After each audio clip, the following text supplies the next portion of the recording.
qué significa imperar y cómo han sido las formas de imperar por parte de los Estados Unidos de Norteamérica durante el siglo XIX. Esta es una inquietud histórica que cobra especial interés para comprender el desarrollo de las políticas del siglo XX en América Latina y el Caribe. Pregunta que en algunos casos les interesa más a los estudiosos de las ciencias sociales y humanas, pero que en particular es un tema que inquieta a toda la ciudadanía en general, puesto que las relaciones entre América Latina y el Caribe con los Estados Unidos siempre han estado en un marco de duda sobre la transparencia de los actos y de los intereses que deriven de ellos. Un cordial saludo a todos y todas, a quienes les interesan las teorías críticas, la sustentabilidad, las visiones disruptivas y alternativas al desarrollo. Soy Wilfer Ceballos Betancourt y les acompañaré en la lectura del texto Breve historia de la doctrina Monroe, de su origen al corolario Roosevelt, del libro Nuestra América frente a la doctrina Monroe, 200 años de disputas, de Leandro Mongenfeld. Este texto es editado por Claxon, Consejo Latinoamericano de Ciencias Sociales. Lectura que hacemos con fines estrictamente académicos. Sean así bienvenidos todos y todas. Breve historia de la doctrina Monroe, de su origen al corolario Roosevelt. Introducción. La doctrina Monroe surgió en un momento histórico muy particular, en lo que en ese entonces se denominaba Hispanoamérica, entre 1808 y 1824. Se desarrollaron las revoluciones y guerras de independencia, que terminaron con más de 3 siglos de dominación colonial. En ese contexto, Estados Unidos, que había logrado su emancipación a fines del siglo XVIII, empezó a problematizar cómo debía desplegar su relación con los vecinos del sur. En este capítulo se analizan las demandas de apoyo por parte de los revolucionarios americanos a Estados Unidos, la actitud presidente del gobierno estadounidense y cómo se involucró cuando las excolonias avanzaban en su liberación. Simón Bolívar pretendía la unidad continental y había un riesgo y un temor de un intento de reconquista europea. Se verá entonces el contexto y el contenido inicial de la propuesta del presidente James Monroe, las respuestas que generó en nuestra América, qué significado adquirió la doctrina en las décadas siguientes del siglo XIX y el corolario Roosevelt en la fase imperialista. Subtítulo: El planteo de la doctrina y su contexto. Hacia 1817 Monroe asumió la presidencia entre 1817 y 1825, y la Secretaría de Estado quedó en manos de John Quincy Adams, quien luego de 8 años en ese cargo lo sucedería al frente del Poder Ejecutivo. Este último era escéptico en relación a la suerte que correrían las colonias españolas y avisoraba, al menos hasta los años 20, que la vieja metrópoli terminaría imponiéndose, por lo cual sostenía la idea de que era mejor para la Casa Blanca mantener la neutralidad frente a guerras extranjeras. Las sociedades del sur no eran, en su perspectiva, dignas de aprecio, demasiado latinas, turbulentas y católicas. Poco podía esperar la Unión, entonces, de la relación con ellas. Sin embargo, existían en Estados Unidos grupos con interés económico en profundizar los vínculos con los demás países del continente. Estos planteaban la necesidad de ayudar en el proceso de independencia y reconocer inmediatamente a las nuevas naciones. Entre ellos se destacaba el influyente político Henry Clay. En pie de página se explicita que hacia 1820 Henry Clay, presidente de la Cámara de Representantes de Estados Unidos, había recomendado la formación de, abro comillas, una Liga Americana para la Libertad Humana, que debía unir, abro comillas, a todas las naciones desde la bahía de Hudson hasta el Cabo de Hornos, cierro comillas. Esto fue citado por Brown Scott en 1938. Pese a las gestiones de diversas naciones latinoamericanas, entre las que se destacan las emprendidas por los enviados de Buenos Aires, persistió en el Departamento de Estado la tesis del, entre comillas, no reconocimiento. En 1818 el Congreso estadounidense ratificó, una vez más, su inquebrantable neutralidad en el conflicto entre España y sus antiguas posesiones en América. El gran gobierno estadounidense quería adoptar una posición conjunta con Gran Bretaña en relación al reconocimiento diplomático de las nuevas naciones, a diferencia de Monroe, quien entendía que la liberación de las naciones hispanoamericanas, entre comillas, era irreversible. El influyente ministro inglés Lord Castleton Kerr planteaba que era posible arribar a una solución negociada con España, en la que Gran Bretaña fuera el árbitro que garantizara una mayor autonomía para las colonias y una plena libertad económica. El libre comercio era lo que más interesaba a los ingleses, a cambio de que siguieran siendo parte del Imperio español. Esas dos visiones diferentes de Washington y Londres ya prefiguraban una lucha por la influencia en el continente, y una rivalidad anglo-estadounidense que se profundizaría con el correr del tiempo. Si hasta ese entonces las nuevas naciones hispanoamericanas, entre comillas, habían tenido que prescindir de su vecino del norte, En lo sucesivo, Estados Unidos pasó paulatinamente a involucrarse en América Latina y el Caribe, lo cual estaba motivado por una multiplicidad de causas: intereses comerciales, simpatías hacia la causa de la independencia, motivaciones ideológicas, como la erradicación del colonialismo europeo en América, y cuestiones geoestratégicas, como el temprano afán de la Casa Blanca de establecer un liderazgo en el continente. Hacia 1819, Monroe comunicó al primer ministro inglés que Estados Unidos actuaría por su cuenta y que en breve reconocería las nuevas repúblicas. Antes de que se diera ese paso, Adams forzó la negociación con España para que se entregara la zona de la Florida que aún controlaba. Se acordó la venta, entre comillas, por la cifra irrisoria de $5 millones. De todas formas, Fernando VII desconfiaba de la actitud que tendría Estados Unidos en el resto del continente y demoró 2 años en ratificar el convenio por el cual cedería la Florida, elemento que fue utilizado como forma de presión. Si la Casa Blanca reconocía diplomáticamente a las nuevas naciones hispanoamericanas, entre comillas, amenazaba Madrid, la transición quedaría sin efecto. Recién se produjo la cesión territorial el 22 de febrero de 1822, tras lo cual Estados Unidos por fin encaró el reconocimiento de los gobiernos del sur, que habían emergido de las revoluciones de independencia. En 1823, tropas francesas invadieron España para restaurar el régimen absolutista de Fernando VII y poner fin al trienio liberal. Situación que causó alarma en Washington y Londres, en tanto la avanzada de Francia o de la Santa Alianza podría derivar en un reparto de los dominios hispanoamericanos, entre comillas, entre los nuevos aliados españoles. Para los planes expansionistas estadounidenses que luego de Luisiana y Florida apuntaban al Pacífico, al norte de México y a Cuba, esta competencia, entre comillas, era vista como un problema. Londres, por su parte, temía tanto un avance europeo como estadounidense en América Latina. En agosto de 1823, el ministro de Asuntos Exteriores inglés, George Canning, planteó al gobierno de Washington una declaración conjunta contra una eventual intromisión de Francia en Hispanoamérica. Esto se soporta en Henderson, 2009. Mientras se discutía en Estados Unidos la aceptación o no de la propuesta inglesa, Francia, para evitar represalias anglo-estadounidenses, declaró que no estaba dispuesta a ayudar a España a recuperar sus antiguas colonias americanas.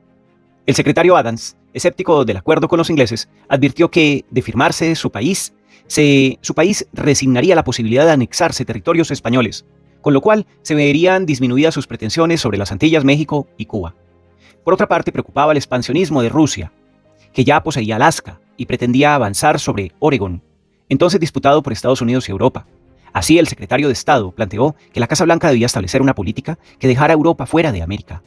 Adams, en principio en minoría, logró finalmente convencer a Monroe y al resto de su administración. Siguiendo esa línea, Washington iba a expresar su interés expansionista en América, a través de lo que luego se conoció como la Doctrina Monroe, planteada por primera vez por el presidente estadounidense el 2 de diciembre de 1823, pero ideada por su influyente secretario de Estado. El lema «América para los americanos», que la sintetizaba, significaba que Estados Unidos pretendía ser el garante de la independencia y su sustentabilidad de los países que se habían emancipado de sus antiguas metrópolis, o más bien, que pretendía que los europeos se mantuvieran fuera de América, con su frase «manos afuera del occidente del hemisferio», esto sustentado en Den, 1999. Monroe establecía este principio con palabras claras, abro comillas. Debemos, por lo tanto, dada la sinceridad y las amistosas relaciones que existen entre los Estados Unidos y esas potencias, los integrantes europeos de la Santa Alianza, declarar que consideraríamos cualquier intento por su parte de extender su sistema político a cualquier lugar de este continente como peligroso para nuestra paz y seguridad. En las actuales colonias y dependencias de cualquier potencia europea no nos hemos inmiscuido y no nos inmiscuiremos. Pero con respecto a los gobiernos que han declarado su independencia y la han mantenido y cuya independencia nosotros, basándonos en una gran consideración y principios justos, hemos reconocido, no podríamos admitir ninguna interposición con el propósito de oprimirlos o de controlar de cualquier otra manera su destino por potencia europea alguna. De otro modo que como la manifestación de una discusión amistosa con respecto a los Estados Unidos. Esto planteado por Monroe al Congreso estadounidense el 2 de diciembre de 1823, citado por Perkins en 1964. Muy bien, la declaración de Monroe contenía 3 principios. No se admitirían futuras colonizaciones en el continente americano por parte de potencias europeas. Cualquier intento europeo por extender su sistema político a cualquier región del hemisferio occidental, entre comillas, sería considerada como una amenaza para la paz y la seguridad estadounidenses. y Estados Unidos se comprometía a abstenerse de envolverse en problemas relacionados con las potencias europeas en sus esferas de influencia. Abro comillas. Esta declaración, que con el tiempo se conocería como la Doctrina Monroe, fue cobrando cada vez más importancia a medida de que Norteamérica iba adquiriendo el poderío industrial y militar que le permitiría asegurar su cumplimiento. Cierro comillas. Esto planteado por Johnson en 2001. Luego de varios años de eludir el reconocimiento de las naciones independientes de América Latina, para evitar confrontar directamente con las potencias europeas y por no estar seguros del resultado que tendrían esas guerras por la emancipación, Estados Unidos iniciaba un largo camino de construcción de vínculos propios y más estrechos con los otros países americanos. Esta doctrina expresaba, por un lado, el interés de Washington en disputarle a Europa el área de influencia del continente americano, en el periodo histórico en el que las naciones latinoamericanas intentaban consolidarse luego de una larga guerra contra España. Estados Unidos, además, lograba así posicionarse en el continente, ocupando nuevos territorios que anteriormente pertenecían a distintas potencias europeas. Según Samuel Flack Bemis, en 1971, la doctrina era inseparable de la expansión continental estadounidense. Sería la voz del destino manifiesto, entre comillas. Esto sustentado en Immerman, 2010. Más allá de las manifestaciones, de ninguna manera el objetivo de Monroe era salvaguardar las independencias latinoamericanas, sino establecer los cimientos para una hegemonía que ampliaría a lo largo de los años. Como bien señala Aguilar Monteverde en 1965, abro comillas, en principio, la doctrina podría parecer un instrumento orientado a alentar el desarrollo independiente de Latinoamérica frente a las acechanzas de las viejas monarquías europeas, pero su verdadero alcance era otro. Lo que Estados Unidos buscaba no era fortalecer la independencia de América Latina, ni menos mezclarse en la guerra contra España. El móvil real de la política de Monroe era establecer las bases de la hegemonía de Estados Unidos en el continente. Y tal propósito no era original. Al margen del hecho de que la no intervención de Europa en los asuntos de América era una política fundamental inglesa, la idea de extender la influencia de Estados Unidos la compartían otras personas, empezando por John Quincy Adams, y la había insinuado el propio Jefferson desde 1786. Cierro comillas. Esto soportado por Aguilar Monteverde, 1965. La interpretación de que la doctrina fue una salvaguarda para las independencias de los países del sur no es más que un mito. Esto se soporta en Pereira, 1959, y en Seston, 2011. Parece reforzada por el momento de que Monroe planteó esta orientación de su política exterior, lo cual devela su oportunismo, cuando las tropas realistas estaban en franco retroceso en América Latina con su suerte militar casi sellada. Subtítulo: El tardío reconocimiento diplomático de las independencias hispanoamericanas, entre comillas. ¿Por qué se demoró tanto el efectivo reconocimiento? A lo largo de la segunda década del siglo XIX, Estados Unidos no estaba seguro del resultado que tendrían las guerras de independencia y por eso eligió mantenerse prescindente. Además, prefería no poner en riesgo su propia expansión territorial. Se decidió a actuar cuando en 1823 Francia invadió España para terminar con la experiencia liberal inaugurada en 1820 y restaurar la monarquía absoluta de Fernando VII. La Casa Blanca temía que la ofensiva de Francia y de la Santa Alianza pudiera implicar un nuevo reparto colonial del viejo imperio español. La avanzada expansionista estadounidense era recelosa respecto de la potencial competencia europea. Tras garantizar la compra de la Florida y tomar nota de la relativa estabilidad y consolidación de las nuevas naciones latinoamericanas, en Washington se impusieron los sectores que pugnaban por una rápida y unilateral acción estadounidense, dejando de actuar conjuntamente con Londres. Había que alejar de América la influencia de Europa, pero también la de Rusia, con sus ya comenzadas pretensiones en Alaska y Oregón. Monroe y Adams avanzaron desde junio de 1822 en el reconocimiento diplomático de las Provincias Unidas, Chile, Perú, Gran Colombia y México, a la vez que solicitaban al Congreso fondos para enviar representaciones diplomáticas a esas naciones. En pie de página se sostiene que estos reconocimientos se concretaron entre junio de 1822 y mayo de 1826, a los que se sumaron el de Brasil y el de la Federación Centroamericana, que se separó de México en 1823. Volviendo al texto, se abría así una nueva etapa en la relación entre Estados Unidos e Hispanoamérica, entre comillas. Había llegado el momento de horadar la vieja hegemonía europea en América. El 2 de diciembre de 1823, Monroe planteó en el Congreso la doctrina que pasaría a la historia con su nombre. Traducida en síntesis, significaba que América sería para los norteamericanos. O sea, no permitirían avances de potencias extracontinentales en el hemisferio occidental, ni a través de procesos de colonización, ni de transferencia de colonias, ni de imposición de sistemas de gobierno. En su famoso mensaje, Monroe declaró que considerarían cualquier intento europeo de extender su sistema político al continente americano como peligroso para la paz y la seguridad nacional de Estados Unidos. Esta doctrina, que surgió originalmente como advertencia frente a las pretensiones imperialistas rusas y a la posible reconquista por parte de la Santa Alianza, también tuvo por objeto descartar efectivamente la propuesta inglesa de una declaración conjunta sobre la problemática de las antiguas colonias de España en América. La doctrina Monroe era una de las manifestaciones del nuevo expansionismo que Estados Unidos desplegaría en América en las décadas siguientes, construyendo un área de influencia propia, un patio trasero, bajo su estricto control.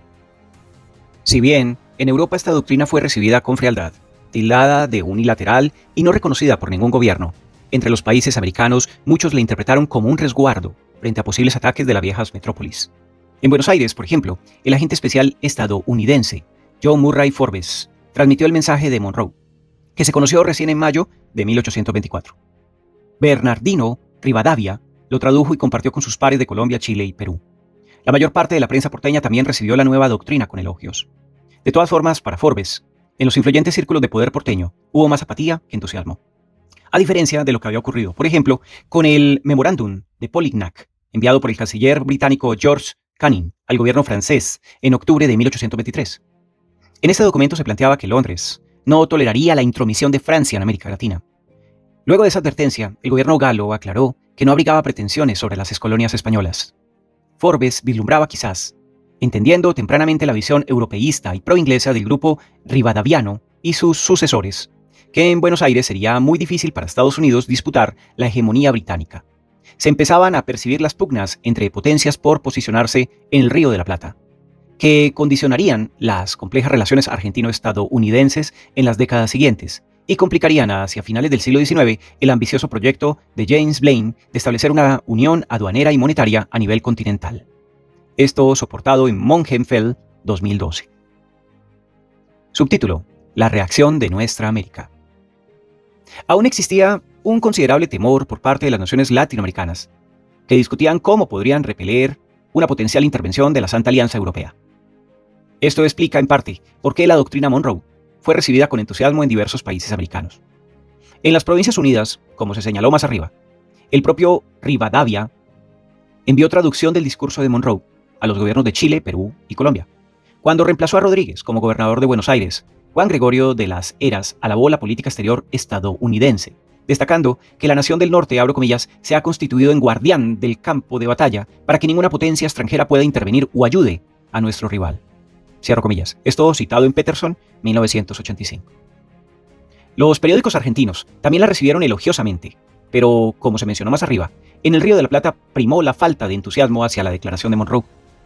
En el fondo de la frialdad, entre comillas, diplomática, entre ambos países se encontraba no solo la prolongada negativa de Washington a reconocer la independencia de las Provincias Unidas, sino el creciente vínculo argentino-inglés y las diferencias económicas que ya se empezaban a emerger entre Estados Unidos y el país del sur. Así, en las instrucciones que había recibido el ministro Rodney en mayo de 1823, se prohibía la negociación de un tratado comercial y diplomático entre ambos países. Abro comillas. Los objetos de interés que puedan llevar a la negociación de un tratado comercial entre Estados Unidos y Buenos Aires son tan insignificantes que no hay nada que lo haga deseable por nuestra parte, ni es intención del presidente que usted la prolonga. Nuestro intercambio comercial con Buenos Aires nunca será muy considerable, y la producción de nuestros dos países es tan esencialmente la misma que en épocas ordinarias de paz y tranquilidad nuestras relaciones serán más competitivas que de mutuo intercambio. Con respecto a la mayoría de los artículos, estamos en desventaja frente a la competencia británica, y en el caso de algunos de ellos la demanda desaparecerá con el retorno de la paz. Esto citado en García Lupo, 1964. Estas instrucciones son quizás visionarias de los desencuentros que se profundizarían con el correr del siglo. Se advertía en ellas el carácter más competitivo que complementario de ambas economías, lo cual dificultaría el intercambio comercial y favorecería también los vínculos privilegiados entre Buenos Aires y Londres en detrimento de Washington. En Europa, como se dijo, la declaración de Monroe fue recibida con indiferencia. El propio Canning se mostró contrariado. Dexter Perkins, en 1964, plantea, estudioso de la doctrina, consideraba que se careció de eficacia en términos de frenar una posible acción de la Santa Alianza contra las naciones latinoamericanas independizadas, a pesar de lo que considera buena parte de la historiografía estadounidense que sobredimensiona los efectos del pronunciamiento de Monroe. El mensaje de Monroe en realidad sintetizaba algunos tópicos de la política exterior estadounidense existentes desde 1783. Estados Unidos iba a respetar las colonias existentes en América, pero no consentiría la creación de colonias nuevas. Se comprometía a no interferir en las disputas internas en Europa, pero no permitiría que ellas derivarían en transferencias coloniales en América. Por otra parte, esta declaración unilateral fue una clara manifestación de que la política exterior de Washington se trazaría con autonomía de Gran Bretaña, a la vez que implicaba afirmar un afán de liderazgo en el continente. Esta doctrina constituyó la forma a través de la cual se expresaría un nuevo expansionismo del país del norte, que se manifestaría en las décadas siguientes en múltiples intervenciones militares en el continente. Mientras tanto, Simón Bolívar impulsaba un proyecto político ambicioso por fuera de la órbita de Estados Unidos, desafiando esa temprana pretensión hegemónica de la Casa Blanca. Subtítulo: La doctrina en el siglo XIX y el corolario Roosevelt en la fase imperialista. Entre 1823 y 1880, la doctrina Monroe fue aplicada discrecionalmente. Estados Unidos la llevó a la práctica para defender sus intereses en América del Norte, pero en ningún caso para evitar las intervenciones europeas en América del Sur. Así, el país del norte mantuvo una relativa indiferencia frente al avance del llamado, entre comillas, viejo continente, en la parte sur del nuevo mundo, entre comillas, no interviniendo para repeler los ataques y avances europeos en los casos en que se juzgaba que sus intereses no estaban afectados. Esto se soporta de Flax Bemis, 1971. A continuación se exponen sintéticamente algunos procesos claves en las relaciones interamericanas a lo largo de las primeras décadas, luego del planteamiento de la doctrina. Subtítulo: El proyecto de Bolívar y el Congreso de Panamá. Existieron pocos intentos de integración americana durante el siglo XIX. El primero de ellos fue el Congreso de Panamá, convocado por Simón Bolívar, como jefe de Estado de Perú, el 7 de diciembre de 1824, 2 días antes de la batalla de Ayacucho, decisiva para la derrota final de las fuerzas realistas. Lo primero que hay que aclarar son las diferencias entre el monroeísmo y el proyecto de Bolívar. Abro comillas. Muchas veces se ha escrito que la doctrina Monroe, aparte de contribuir a afirmar la independencia latinoamericana, recogió lo mejor del ideal bolivariano y contribuyó a sentar las bases del panamericanismo en el Congreso de Panamá, en donde por primera vez se reunieron representantes de las nuevas repúblicas americanas. Se suele ir tan lejos que a menudo se presentan a tal Congreso como el origen del panamericanismo y de la Unión Americana, y de la OEA, como la cristalización de los ideales del Libertador. Pero pocas veces, con pocas cosas, son tan infundadas y falsas. La reunión latinoamericana por la que tanto luchó Bolívar, de la que fue ilustre precursor Francisco de Miranda y en la cual coincidieron O'Higgins, San Martín y Monteagudo, tenía un origen y una meta en la que nunca estuvo de acuerdo Estados Unidos. Cierro comillas. Esto se soporta en Aguilar Monteverde, 1965. El objetivo de Bolívar era formar una confederación de estados hispanoamericanos para garantizar la independencia de América Latina después de años de lucha contra los españoles. El programa que se derivaba de su convocatoria incluía varios puntos. El primero, establecer una unión continental. Segundo, lograr un pacto de seguridad colectiva. Tercero, consultarse mutuamente en caso de conflictos. Cuarto, asistirse recíprocamente en caso de agresión. Quinto, impulsar la conciliación amistosa de las diferencias. Sexto, trazar una jurisdicción internacional para decidir los diferendos. Séptimo, darle existencia permanente a los organismos de la asociación. Esto se soporta en Caicedo Castilla de 1961. El vicepresidente de Colombia, Francisco de Paula Santander, convocó a Chile, las Provincias Unidas y Centroamérica, o sea, a todos los estados hispanoamericanos, entre comillas, que habían logrado su independencia. También se invitó a Estados Unidos, aunque esto generó una polémica, como se verá más adelante. Las Provincias Unidas del Río de la Plata y los Estados Unidos de América, si bien aceptaron el convite, luego no llegaron a participar.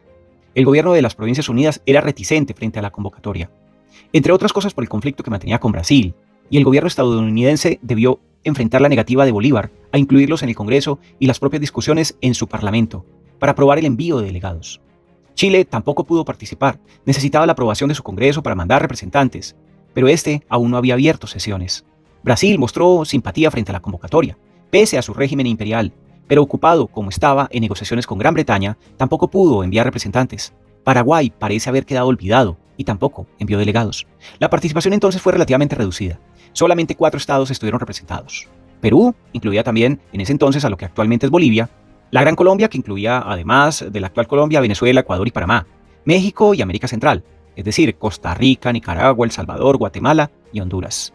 Entre el 22 de junio y el 15 de julio de 1826 se reunió finalmente el Congreso Anfitriónico de Panamá.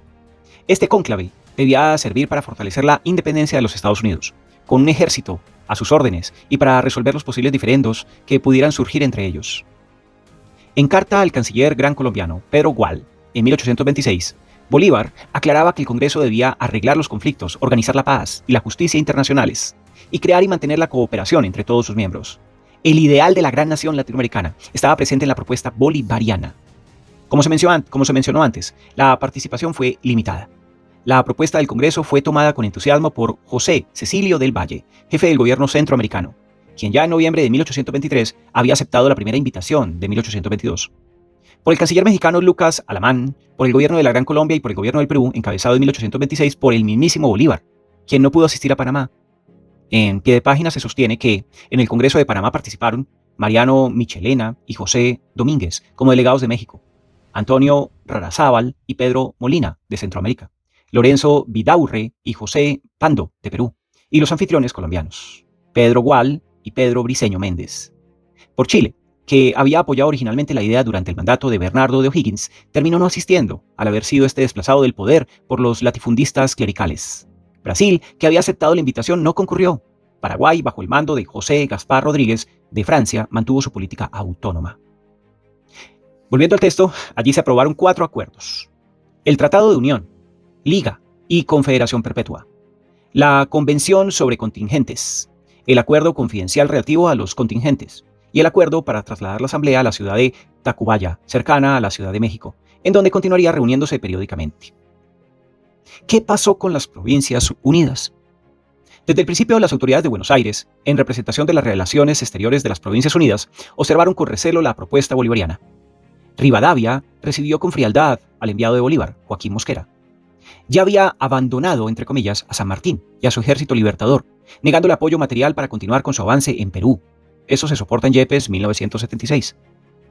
Solamente cuando se anotició de que los ingleses enviarían delegados, el gobierno de Buenos Aires, a cargo de Gregorio Las Heras, aliado estratégico de los ingleses y estadounidenses, decidió su participación.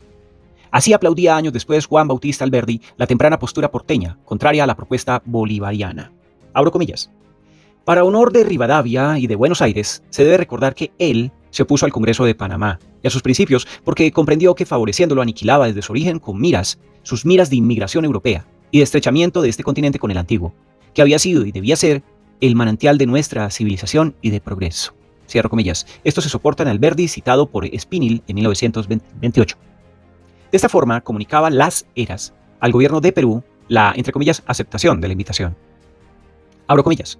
Animada la República de las Provincias de los mismos sentimientos y deseos de estrechar con los estados del continente americano los vínculos de amistad que la ligan naturalmente y de realizar alianza solidaria y duradera, se halla dispuesta a concurrir con sus plenipotenciarios a la asamblea convocada al Istmo de Panamá.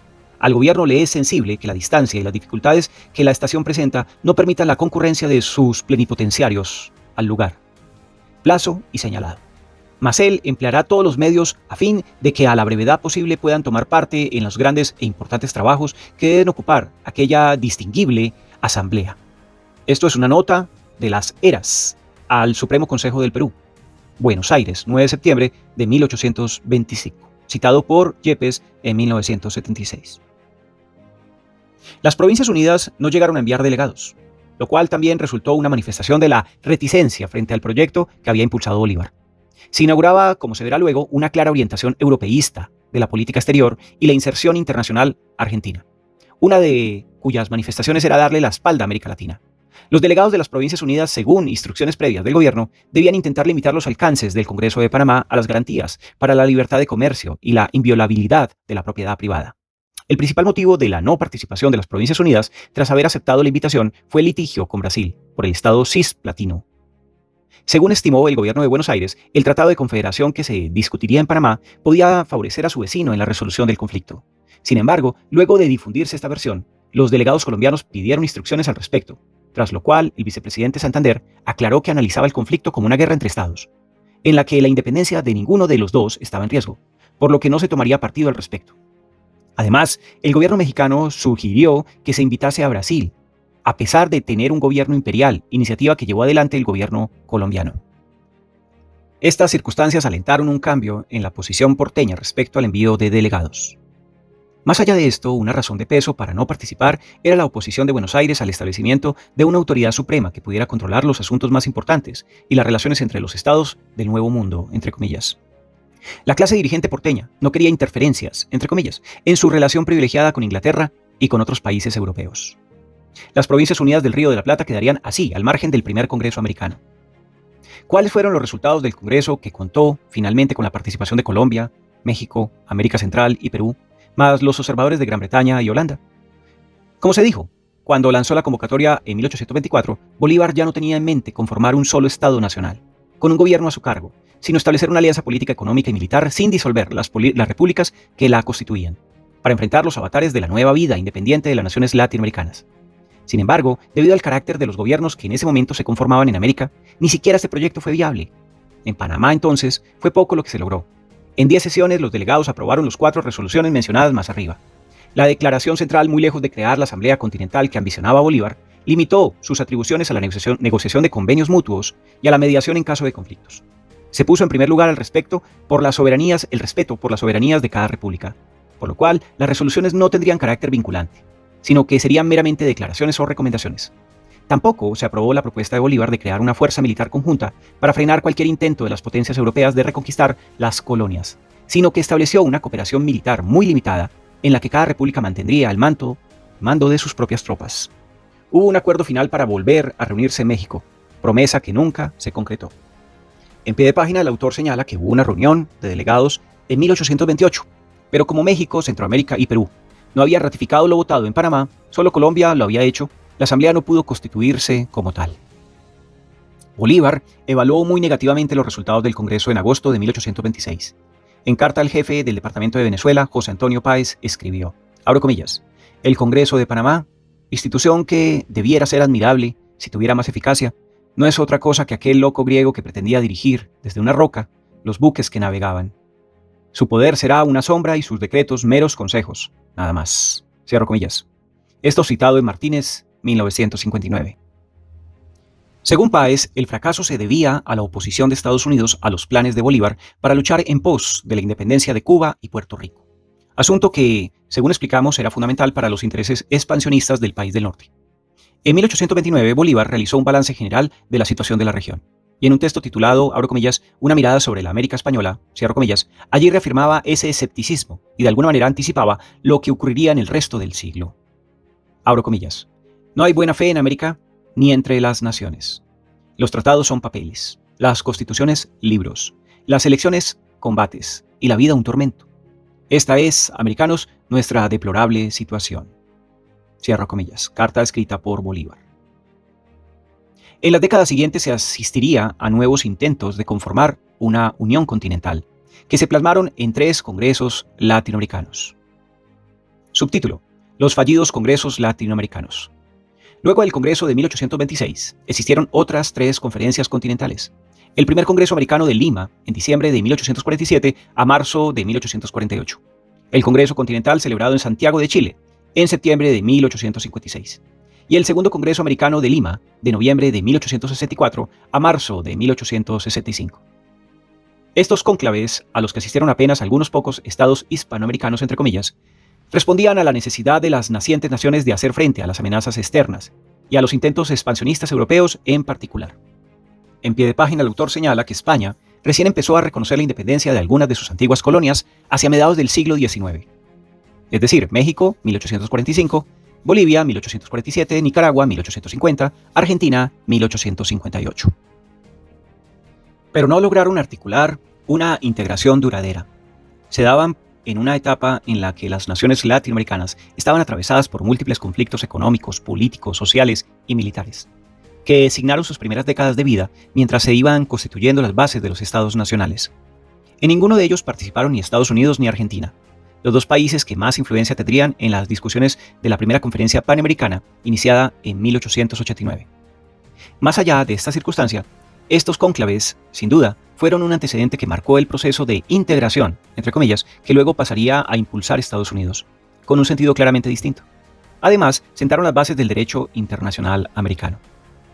La iniciativa la tuvo México, cuyo gobierno intentó convocar a los congresos continentales en 1831, 1838 y 1840. En el programa propuesto se destacaban la preparación de un código de derecho internacional y la unión y confederación de las repúblicas americanas para la defensa común y para la resolución de los litigios entre ellas. Diversas circunstancias no permitieron que estos cónclaves se concretaran. Muerto Bolívar en 1830, la Gran Colombia se dividió en 3 estados, Ecuador, Venezuela y Nueva Granada, potenciándose la balcanización latinoamericana, entre comillas, que se venía desarrollando desde los procesos de independencia. En 1842, el presidente de Chile propuso a su parlamento realizar el postergado Congreso de Plenipotenciarios Americanos. Su iniciativa contó con el apoyo de Bolivia, la Confederación Argentina, Chile, México, Nueva Granada y Perú. Pero los conflictos internos y las guerras civiles que aquejaban a las naciones americanas impidieron nuevamente su concreción. Una circunstancia externa impulsaría finalmente la realización del Congreso, que se había aplazado por 2 décadas. Es decir, la expedición al mando de Juan José Flores, expresidente ecuatoriano con apoyo de la reina de España, para reconquistar algunas de sus antiguas colonias. El temor a perder su independencia y a que se vulneraran las soberanías de las nuevas naciones americanas alentó al Congreso de Lima, que se reunió con el objeto de repeler posibles agresiones de potencias foráneas. En pie de página se plantea que, poco tiempo antes, frente a la perspectiva de un Congreso americano en 1844, distintos dirigentes argentinos como Domingo Sarmiento y Juan Bautista Alberdi mostraron su escepticismo. Volviendo al texto, el ministro de Relaciones Exteriores de Perú, José Gregorio Paz Soldán, envió la invitación para realizar el Congreso. Abro comillas, los pueblos americanos necesitan unirse y formar una alianza para rechazar pretensiones extrañas a la causa de América. Esto soportado en Eduardo Garland Roel, citado en Yepes en 1976. Los conflictos entre México y Estados Unidos y entre Buenos Aires y Francia e Inglaterra mermaron la participación de los países hispanoamericanos. A Lima solo concurrieron los estados que se sentían más amenazados por la expedición liderada por Flores, es decir, Bolivia, Chile, Ecuador, Nueva Granada y Perú. En los casi 3 meses en los que sesionó se aprobaron 4 resoluciones. La primera, Tratado de Unión y Confederación. La segunda, Tratado de Comercio y Navegación. La tercera, Convención Consular. Y la cuarta, Convención de Correos. Sin embargo, los tratados no fueron ratificados por ninguno de los 5 estados signatarios, no entrando así nunca en vigor. Transcurrieron casi 9 años antes de que se concretara un nuevo Congreso. En el ínterin creció el temor latinoamericano al expansionismo estadounidense, producto del desarrollo de la noción del destino manifiesto. De la guerra que desmembró a México justificada por Polk, mediante una deformación interpretativa de la doctrina Monroe, y de las intervenciones del estadounidense William Walker contra Nicaragua, entre otras. En 1856 se reunieron en Chile representantes del país anfitrión, de Perú y de Ecuador, o sea, con menos representatividad que en el cónclave anterior. El 15 de septiembre firmaron un tratado continental de alianza y asistencia recíproca, volviendo a los principios establecidos anteriormente en Panamá y en Lima, e invitando a los demás países hispanoamericanos y a Brasil a suscribir dicho tratado. El 9 de noviembre de ese año se reunieron también en Washington, aunque sin la participación del gobierno estadounidense, representantes de Costa Rica, Guatemala, Nueva Granada, Honduras, El Salvador, Perú, Venezuela, y firmaron un tratado similar al que se había acordado pocos meses antes en Chile, para la defensa común frente a las agresiones extranjeras. Ni uno ni otro fueron suscritos en el curso de un congreso propiamente dicho, ni ratificados por los signatarios, con lo cual solo tuvieron valor como antecedente jurídico de futuros pactos que se alcanzarían en el sistema interamericano. Nuevas amenazas externas, es decir, por ejemplo, España había ocupado República Dominicana en 1861, y poco después, en 1864, también las islas Chincha de Perú.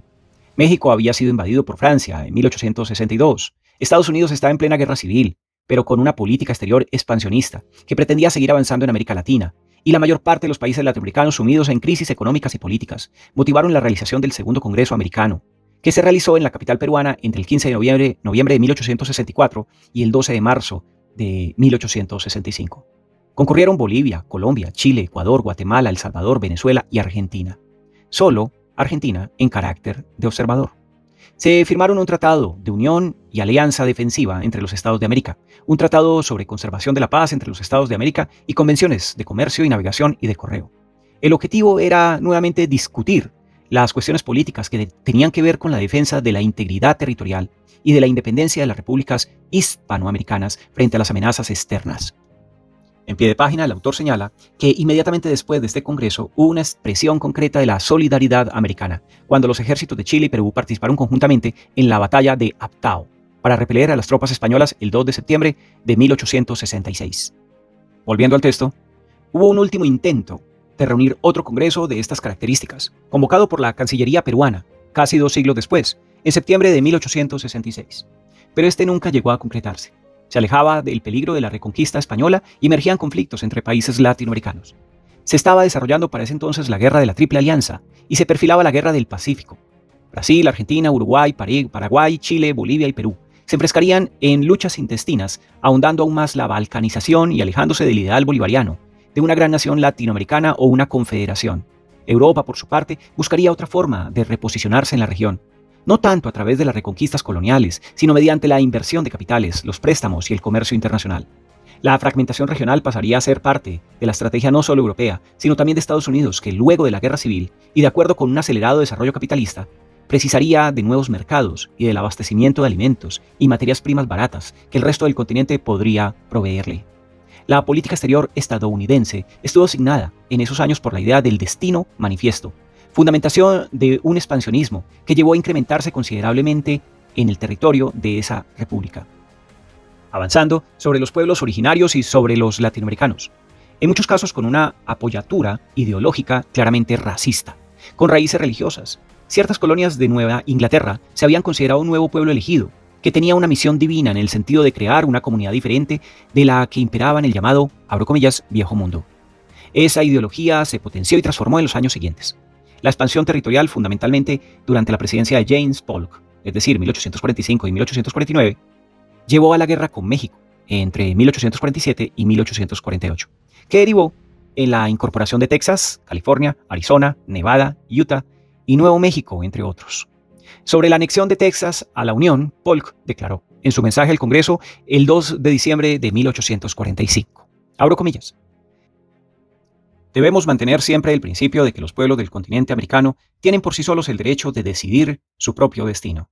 Si una parte de ellos, constituyendo un Estado independiente, se propusiera unirse a nuestra confederación, trataríase de una cuestión que debería resolverse entre ellos y nosotros, sin ninguna interposición extranjera.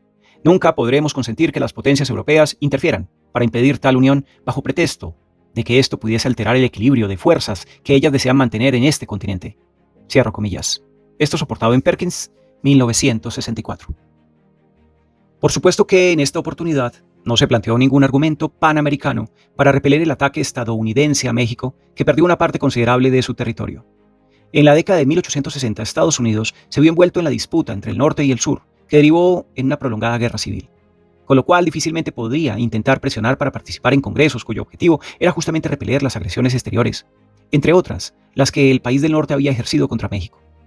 Recién hacia 1865, tras la derrota de los secesionistas del sur y la abolición de la esclavitud, el desarrollo del capitalismo estadounidense cobraría un gran impulso y sus necesidades de expansión otro carácter. La llegada de millones de inmigrantes y el inicio del fin del avance hacia el oeste producirían un incremento de las tensiones internas y potenciarían la preocupación por ampliar los mercados externos. Sería este el momento en que Washington pondría entre sus prioridades la llamada a un Congreso Continental, en el que participarían todos los países del continente, pero con un propósito más comercial y económico que el que había impulsado los fracasados congresos latinoamericanos. Subtítulo: La expansión imperial de Estados Unidos. Desde el final de la Guerra de Secesión, que se desarrolló entre 1861 y 1865, el país del norte se consolidó como uno de los centros del capitalismo a nivel mundial. La industrialización fue la prueba más clara del impulso que cobró la expansión económica. Estados Unidos pasó del quinto lugar entre las potencias industriales en 1840, al cuarto en 1860, al segundo en 1870 y al primero en 1895.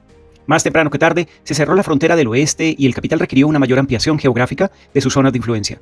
Para el último cuarto del siglo XIX, y en parte para contrarrestar los efectos de la depresión que se dio entre 1873 y 1896, Estados Unidos intentó absorber los mercados americanos, y los sectores partidarios del aislacionismo debieron ceder, en parte, frente a los que impulsaban una política más activa para ampliar la esfera de acumulación de los capitales estadounidenses, imponiéndose entonces a quienes preferían que Estados Unidos se aislara, entre comillas, de los problemas del resto del mundo. Pasaron a determinar la política exterior aquellos que entendían que la acumulación del capital requeriría avanzar más allá de las fronteras nacionales, que ya no podían seguir expandiéndose, como se había hecho a través de las anexiones que se consiguieron gracias a la guerra contra México. Luego de las interpretaciones de Polk, 1848, y Grant, en 1871, hacia 1888 el presidente Rutherford Hayes planteó un corolario a la doctrina Monroe, que se conoció por su nombre. Proponía que, para evitar la injerencia de potencias extracontinentales en América, Estados Unidos debía ejercer el control exclusivo sobre cualquier canal interoceánico que se pudiera construir en los años siguientes. Respondía a la idea de que tanto el Caribe como América Central eran parte de la esfera de influencia exclusiva de Estados Unidos y, por lo tanto, debían controlar ese mar interior. Se abría el camino hacia el dominio del futuro Canal de Panamá. El francés Ferdinand de Lesseps había abandonado su construcción en 1888, dejando fuera a las potencias europeas que podían disputarle ese dominio. Una de las estrategias para acceder a nuevos mercados iba a ser el panamericanismo, mecanismo para consolidar la presencia estadounidense en todo el continente, y a la vez horadar la hegemonía inglesa y la influencia de otros países europeos en América del Sur. La convocatoria por parte de Estados Unidos a la primera conferencia y los proyectos de unión aduanera y unión monetaria allí presentados respondían a la necesidad de dicho país de enfrentar la supremacía comercial y financiera inglesa en el subcontinente. Sin embargo, la estrategia de consolidación del amplio patio trasero americano a través del panamericanismo mostraría sus propios límites en la conferencia de Washington. En los años siguientes, entonces, se desplegó paralelamente una expansión imperial del corte militar, cuyo punto más alto fue la intervención en Cuba, durante su guerra de independencia de España. Uno de los exponentes más claros del imperialismo estadounidense, sin demasiados velos, fue Theodore Roosevelt, el presidente republicano que gobernó Estados Unidos entre 1901 y 1909. Con su política del Gran Garrote, aumentaría el grado de intervención estadounidense en América Latina, para disputarle a Europa una región en la que seguía teniendo un peso muy significativo, y en el contexto de una expansión que abarcaba también a otras regiones del planeta. En pie de página, el autor señala que en uno de sus discursos, Roosevelt sintetizó con un viejo refrán los fundamentos de su nueva política exterior. Abro comillas. Habla en voz baja, lleva un gran garrote y llegarás muy lejos. Cierro comillas. Los caricaturistas empezaron a retratarlo luego de un gran garrote con un gran garrote en la mano, y de allí se popularizó el Big Stick, con que se caracterizaría la política exterior intervencionista del gobierno estadounidense durante esos años. Volviendo al texto, el proceso de industrialización estadounidense, potenciado luego de la Guerra de Secesión, se había consolidado hacia 1900, momento en el que sus fábricas comenzaron a necesitar ciertas materias primas que exportaban los países latinoamericanos, entre ellos Argentina, como la lana, los cueros, el lino y el quebracho, además de parte de los alimentos producidos en la región pampeana, que servirían para alimentar a la creciente población estadounidense. Era la hora de ocupar el lugar que hasta ese momento había hegemonizado Gran Bretaña en el subcontinente sudamericano. Esto explica, en parte, el incremento constante del intercambio entre Estados Unidos y América Latina, incluyendo Argentina. Para Roosevelt, justamente era importante insistir en la mayor reciprocidad en el intercambio comercial entre Estados Unidos y América Latina, al mismo tiempo para evitar que esto pudiera ser visto como un intento de obtener ventajas desproporcionadas. Había que cuidar las formas frente a la imposición que generaba la política del Gran Garrote, luego traducido en el corolario Roosevelt a la doctrina Monroe. En esos años, la expansión del capital estadounidense iba de la mano de un creciente intervencionismo político y militar, debido a la necesidad de desplazar a las otras potencias que hasta entonces habían sido hegemónicas en América del Sur. Estados Unidos desplegaba en el continente lo que sus competidores europeos hacían fundamentalmente en África y Asia. En la primera década del siglo XX, Estados Unidos concretó una expansión militar y geopolítica en América, que acompañó la necesidad de sus capitalistas de ampliar los mercados para consolidar sus mercancías en mejores condiciones, y a la vez abastecerse de alimentos y materias primas baratas que exportaban los otros países del continente. Este avance no podía darse sin una competencia con las potencias europeas que tenían históricas relaciones económicas, diplomáticas, políticas y culturales con esta región, y que ahora Estados Unidos quería consolidar como su propia esfera de influencia. Fue la forma en la que se manifestaron en el continente americano las pugnas interimperialistas que sacudían a todo el planeta. El panamericanismo nació y se desarrolló no sin obstáculos, para garantizar a Estados Unidos el dominio diplomático del continente y consolidar su avance militar y político en la región. Más allá de que se sustentaba supuestamente en el reconocimiento y defensa de las soberanías nacionales, no sirvió como instrumento, al menos en esta etapa, para poner freno al avance imperialista estadounidense, como se demuestra en los casos de Cuba, Puerto Rico, Colombia, República Dominicana y Nicaragua, entre otros. Subtítulo: La doctrina Drago y el corolario Roosevelt. En el lustro que se separó la segunda conferencia panamericana, es decir, México 1901-1902, de la tercera, que se desarrolla en Río de Janeiro en 1906, ocurrieron algunos sucesos fundamentales en la relación entre Estados Unidos y América Latina.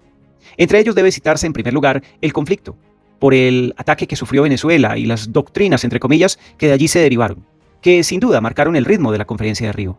El conflicto se inició con la intervención militar de Alemania y Gran Bretaña, y más tarde Italia, contra Venezuela, en diciembre de 1902. El objetivo de esos países europeos fue obligar al gobierno de Cipriano Castro a pagar las deudas que habían contraído con ciudadanos, entre comillas, alemanes y británicos. Los reclamos diplomáticos que habían realizado para, entre comillas, defender a sus ciudadanos fueron desestimados por el gobierno venezolano, entendiendo que correspondían al derecho privado y no al internacional público. Las potencias europeas entonces bloquearon puertos y bombardearon objetivos militares del país caribeño. Previo al ataque, Gran Bretaña y Alemania habían comunicado al gobierno de Washington que no abrigaban intenciones de ocupar definitivamente o anexionarse parte del territorio venezolano, con lo cual entendían ese ataque debía quedar fuera de la órbita de la doctrina Monroe. Pese a la lucha interimperialista desatada años atrás entre Estados Unidos y las potencias europeas por el control de América del Sur, y a que la intervención militar en el país caribeño violaba el espíritu de la doctrina Monroe, la administración Roosevelt justificó esta intervención militar en Venezuela, cuyas costas fueron bombardeadas por unidades navales inglesas y alemanas, relativizando la aplicación de la doctrina Monroe en este caso. Roosevelt había manifestado que no garantizarían a ningún Estado la protección frente a su mala conducta, entre comillas. Esta postura dejaba a su gobierno con las manos libres para ejercer el gran garrote. Según su planteo, el respeto a la soberanía de los países más débiles dependía de que estos conservaran y garantizaran el orden dentro de sus fronteras y cumplieran con sus obligaciones con los extranjeros. La consideración de la soberanía como valor supremo, según la nueva visión de la Casa Blanca, quedaba supeditada al cumplimiento de los pagos externos. Ya no podría apelarse a Estados Unidos para frenar incursiones europeas, dado que el país del norte desarrollaba sus propias acciones militares en otras regiones. Con lo cual, el principio de no intervención y de respeto a la soberanía quedaba claramente relegado. Tras el ataque, el gobierno venezolano denunció el avallazamiento y pidió la adhesión del resto de los países del continente. Ante esta situación, el presidente argentino Julio A. Roca instó a su ministro de Relaciones Exteriores, Luis María Drago, a que hicieran consultas, entre otros. Drago se entrevistó con Pellegrini y con Mitre y sentase la posición argentina frente al gobierno de Estados Unidos. Como en 1889, nuevamente fue Argentina, a través de su canciller, quien se opuso a Estados Unidos en el plano diplomático y planteó la ilegitimidad del empleo de la fuerza para el cobro de deudas. Abro comillas. La deuda pública no puede dar lugar a la intervención armada, ni menos a la ocupación material del suelo de las naciones americanas, por una potencia europea. Cierro comillas. Esto lo plantearía Luis María Drago al secretario de Estado John Hay en la Conferencia Panamericana. Esto está soportado en Mongenfeld del año 2011. Se reafirma el principio de no intervención contra los intereses norteamericanos y estableciendo una doctrina que se discutiría durante largo tiempo. Esta doctrina Drago, entre comillas, fue proclamada formalmente por el ministro de Relaciones Exteriores argentino en nota enviada al gobierno estadounidense a través del representante en Washington, Martín García Merou, el 29 de diciembre de 1902. Pregunta: ¿cuáles eran los principios que se planteaban en esta comunicación? Quienes prestaban dinero a un Estado extranjero debían estimar previamente el riesgo. Un Estado soberano no podía estar sujeto unilateralmente a procedimientos judiciales. No podía forzarse a un Estado a pagar sus deudas. El uso de la fuerza en Venezuela implicaba de hecho la ocupación territorial, o sea, era contrario a la doctrina Monroe. La expansión europea se dirigiría ahora hacia América Latina, por lo cual se requeriría una declaración de Estados Unidos en el sentido de la doctrina Monroe, que defendiera el principio de no intervención extracontinental predicado en 1823. Era la primera vez que un alto representante argentino reconocía de hecho la validez de la doctrina Monroe. Por este motivo, el intercambio suscitado a partir del escrito de Drago atrajo la atención de la prensa estadounidense y latinoamericana. La respuesta de Washington, a través del secretario Hay, llegó el 17 de febrero de 1903 y retomaba el espíritu y la letra del mensaje de Roosevelt de enero de 1902. La doctrina Monroe no garantizaba protección contra ataque de otra potencia a países que hubieran procedido mal, que no hubieran pagado sus deudas, por ejemplo. Desde esta perspectiva, la protección estadounidense, entre comillas, al resto del continente solo podría aplicarse cuando el ataque exterior implicara adquisición territorial por parte de una potencia no americana. Más allá de la posición de la Casa Blanca, la doctrina Drago, entre comillas, tuvo una buena acogida en la opinión pública estadounidense, temerosa del avance europeo en el continente. Es decir que, paradójicamente, buena parte de la opinión pública estadounidense recibió bien el planteo del jefe de la diplomacia argentina. La respuesta oficial del gobierno estadounidense, por su parte, generó un gran debate al interior de la clase dirigente argentina y también en los medios de comunicación. La discusión en cuanto a la postura que debía llevarse adelante en América se profundizó en 1904, momento en que Roosevelt planteó el corolario, que llevaría su nombre, que suponía que su país se erigiera en el virtual gendarme continental al autoproclamarse facultado para intervenir en los países más caóticos, entre comillas, de América, en caso de que el orden interno no estuviera garantizado por su propio gobierno. La Casa Blanca no estaba dispuesta a ceder en lo que consideraba su derecho de intervención, entre comillas, y aseguró que seguiría su propia línea de acción en cuanto al problema del cobro compulsivo de las deudas públicas de los países americanos. El corolario Roosevelt a la doctrina Monroe era, entonces, la formalización del autoasignado derecho de gendarme, entre comillas, gendarme, en el Caribe y Centroamérica en la etapa imperialista. El gobierno de Washington se planteaba como el custodio de las naciones débiles, previniéndolas de insolvencias financieras que justificaran el uso de la fuerza de potencias europeas, para lo cual se arrogaba el derecho a intervenir con el fin de evitar situaciones como la de Venezuela. La forma elegida por la Casa Blanca para contrarrestar el avance europeo no fue plantear, junto al resto de los países americanos, y como se desprendía de la propuesta de Drago, un rechazo de plano a la intervención en Venezuela y a organizar cómo prevenir esos ataques, sino autonombrarse el gendarme. Para mayor claridad, pues gendarme es autoproclamarse un policía, con atributos para intervenir en aquellos países donde no se respetaran el orden y la seguridad financiera, situación que había generado las condiciones para la acción militar europea contra el país caribeño. Tras esta reinterpretación, las doctrinas Monroe y Drago se hicieron incompatibles, mutuamente excluyentes. Estados Unidos, que protagonizaba una expansión creciente en el continente, no estaba dispuesto a supeditar su política exterior al consenso con el resto de los países americanos, y menos aún con países como Argentina, cuya clase dirigente había dado pruebas de sostener una política exterior de orientación europeísta y anti-estadounidense. Este debate se dio justo en el momento en el que el país del norte concretaba un nuevo avance en el continente, esta vez sobre Panamá. Si bien existía un acuerdo entre el gobierno de Washington y el de Londres, es decir, el Tratado de Clayton y Bulwer de 1850, para construir juntos un canal interoceánico, Roosevelt negoció con su par inglés el respeto de ciertas zonas de influencia, con lo cual Gran Bretaña dejaría de lado esta pretensión en el Caribe a cambio de que la Casa Blanca apoyara a Londres en la resolución de sus conflictos en el denominado, abro comillas, Lejano Oriente. Ya sin Gran Bretaña de por medio, el Congreso estadounidense aprobó una ley, el 28 de junio de 1902, autorizando al Ejecutivo a comprar la concesión de la quebrada compañía francesa que había intentado construir el canal interoceánico unos años antes. Debía negociarse con el gobierno colombiano o, en su defecto, con el nicaragüense, para establecer el lugar exacto en el que se construiría la monumental obra. El secretario Hay firmó en enero de 1903 un acuerdo con el encargado de negocios de Colombia en Washington, pero dicho acuerdo no fue ratificado luego por la legislatura colombiana. La banca Morgan, que veía peligrar sus negocios con el rechazo del Parlamento colombiano y que no estaba de acuerdo con la construcción del canal en Nicaragua, presionó al Departamento de Estado, que aplicó la llamada diplomacia del dólar. Una revolución acicateada por el país del norte se produjo en Panamá, en donde existían sectores separatistas que pretendían autosepararse de Colombia. Una flota estadounidense ya prevenida cerró el paso a las tropas colombianas que se disponían a sofocar dicho levantamiento. Un día más tarde se proclamó la independencia de Panamá. Y tan solo 2 días después se produjo el apresuradísimo reconocimiento estadounidense de esta nueva nación. Otra manifestación de la política pro-balcanización latinoamericana que fomentaba la Casa Blanca. Conclusiones del capítulo.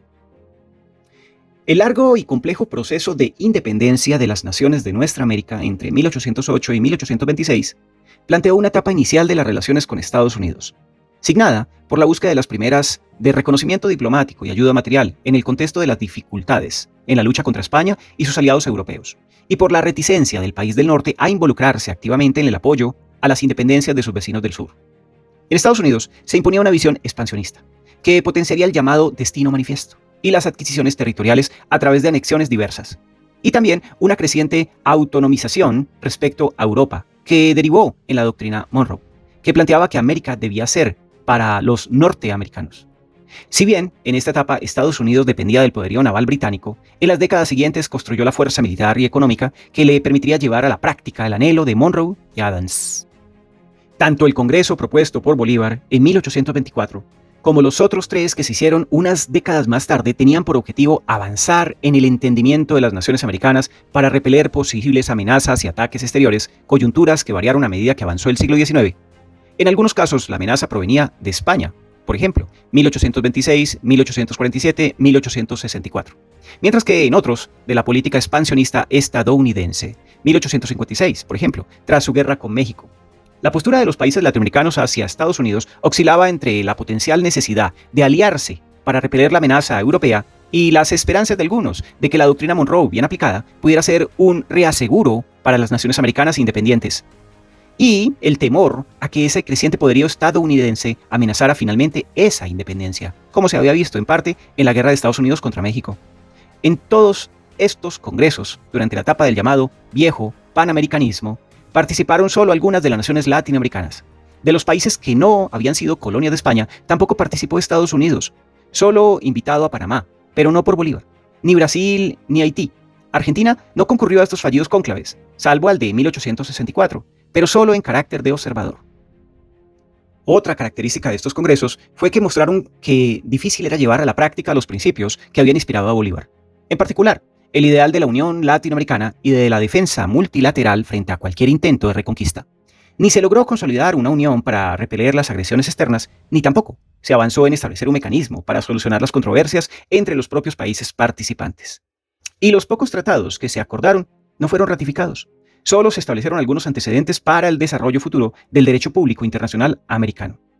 Es importante distinguir este proceso del que se iba a iniciar en la década de 1880, impulsado unilateralmente por Estados Unidos y con objetivos claramente distintos, más allá de la operación de los apologistas del panamericanismo que intentaron ligar la figura de Bolívar al proceso.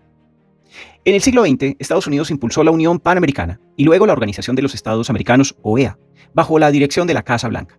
Este proceso del nuevo panamericanismo, que se iniciaría en 1889, exitoso, a diferencia del anterior, tendría un sentido totalmente distinto del que impulsó Bolívar y que intentó plasmarse en los sucesivos congresos latinoamericanos.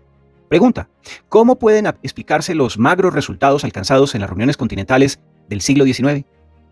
En parte, por el carácter de los gobiernos de la mayoría de los países latinoamericanos, hegemonizados por los grandes propietarios de la tierra, que basando su poder en la renta terrateniente, alentaban las producciones primarias de exportación, y los grandes comerciantes vinculados a sus pares de distintas potencias europeas. La constitución de oligarquías nacionales o regionales, con intereses estrechamente ligados a las potencias europeas en expansión, dificultó cualquier avance de proyectos inspirados en las ideas de Bolívar. Y también fracasaron porque, desde 1826, el peligro de perder la independencia a manos de potencias europeas parecía alejarse cada vez más. Por otra parte, no había un líder impulsor del proceso como lo había sido Bolívar. En el caso de las Provincias Unidas, ya en 1826, pero también 4 décadas después, durante la presidencia de Mitre, sus gobiernos le dieron la espalda a América Latina, temerosos de generar antipatías, entre comillas, de sus poderosos aliados europeos. Abro comillas: la actitud argentina en presencia de los congresos generales americanos fue invariablemente de reserva y de resistencia, hasta la invitación del gobierno de los Estados Unidos para concurrir a la Conferencia de Washington de 1889, convocada de acuerdo a una ley del Congreso. Esto se soporta en Spill 1928, cierro comillas. Cualquier avance de un proyecto latinoamericano defensivo, bajo la inspiración del ideario bolivariano, era rápidamente descartado por los gobiernos argentinos. Esto ocurrió también en 1880, cuando a raíz de una invitación colombiana recibida el 11 de octubre, que tomaba como base para un nuevo congreso en Panamá el Tratado Chileno-Colombiano, acordado ese mismo año, el ministro de Relaciones Exteriores Bernardo de Irigoyen señaló, abro comillas: las estipulaciones que tienden a preservar y estrechar los vínculos de los estados de este continente encontrarán siempre la sincera simpatía de esta república, que consagró desde los albores de su independencia la fraternidad americana entre las reglas de su política internacional. Si el Congreso Continental llega a instalarse, no será probablemente para sancionar el programa esencialmente defensivo que le diera Bolívar.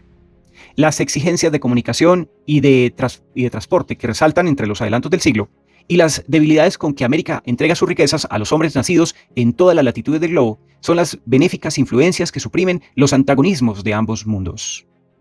Esto es citado en Spill 1928. Lejos de cualquier integración latinoamericana de matriz bolivariana, entendida como autónoma, se plantea la necesidad de abrirse a Europa y a profundizar los vínculos comerciales y financieros con las potencias del llamado, entre comillas, viejo continente. Eso expresaba la célebre frase de Roque Sáenz Peña, en ocasión de la primera conferencia panamericana, para contrarrestar la doctrina Monroe, abro comillas: sea América para la humanidad, cierro comillas. Durante el último cuarto del siglo XIX, con la nueva política exterior de Washington hacia América Latina, cambiaría el sentido y los promotores de los encuentros continentales, poniendo a Estados Unidos a la cabeza del nuevo panamericanismo.